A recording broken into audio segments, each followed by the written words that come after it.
अमेरिकी राष्ट्रपति Donald Trump के गाज़ा प्लान पर हमास की सहमति के बाद मिडिल ईस्ट में शांति की एक नई उम्मीद जगी है। लग रहा है जैसे इजराइल और हमास के बीच 2 साल से जारी जंग अब अपने अंतिम पड़ाव पर है। लेकिन क्या वाकई ऐसा है? जी नहीं। गाज़ा पीस प्लान पर हमास की सहमति के बाद भी इजरायली बंधकों की रिहाई और सत्ता छोड़ने के लिए हमास के तैयार हो जाने के बाद भी इजराइल को बमबारी रोकने के ट्रंप के आदेश के बाद भी अभी संघर्ष विराम पर पेच फंसा है। यह पेच गाज़ा पीस प्लान पर दिए हमास के बयान में बहुत साफ दिख रहा है। गौर करें कि हमास ने कहा है कि वह सभी इजरायली बंधकों को चाहे जीवित हों या मृत रिहा करने को तैयार है, मगर उसकी कुछ शर्तें हैं।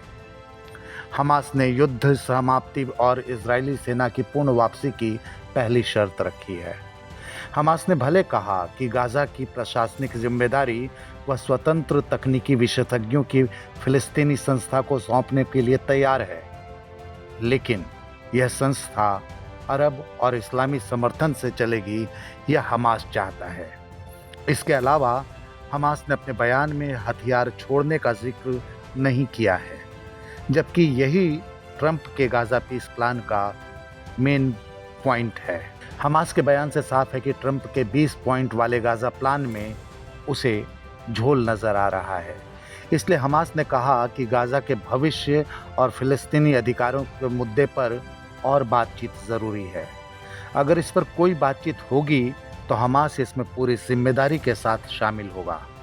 हमास के इस फैसले के पीछे इजराइल का आक्रमण ही है।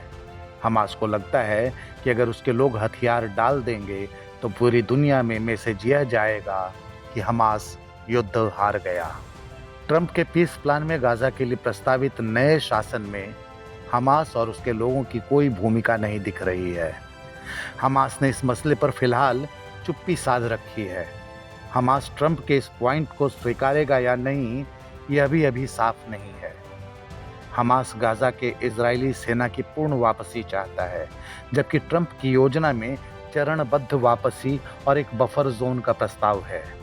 तो यह चरणबद्ध वापसी और बफर जोन भी युद्ध खत्म होने में पेच का काम करेंगे। हमास के बयान से साफ है कि वह अमेरिकी डर से झुका तो है, मगर वह कई मसलों पर बातचीत चाहता है। ट्रंप का गाज़ा पीस प्लान कहता है कि समझौता लागू होने के 72 घंटे के भीतर हमास को इजरायली बंधकों की रिहाई करनी होगी, मगर हमास का कहना है कि यह ज़मीनी हालात पर डिपेंड करता है। हमास का मानना है कि मृत बंधकों के शव खोजने और सौंपने में वक्त लगेगा। ऐसे में 72 घंटे की शर्त पूरी करना मुमकिन नहीं है। बता दें कि हमास और इजराइल के बीच 7 अक्टूबर 2023 को जंग शुरू हुई थी। पहला हमला हमास ने ही किया था, जिससे जंग शुरू हुई थी।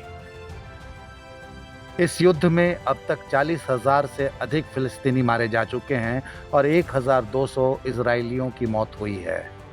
अमेरिकी दबाव में भले ही हमास अब युद्ध समाप्ति की दिशा में बढ़ता हुआ दिख रहा है, लेकिन डराकर किसी भी युद्ध को खत्म करने का तरीका बहुत कारगर नजर नहीं आता है, बल्कि इसके लिए कई स्तरों पर सहमति की जरूरत होती है।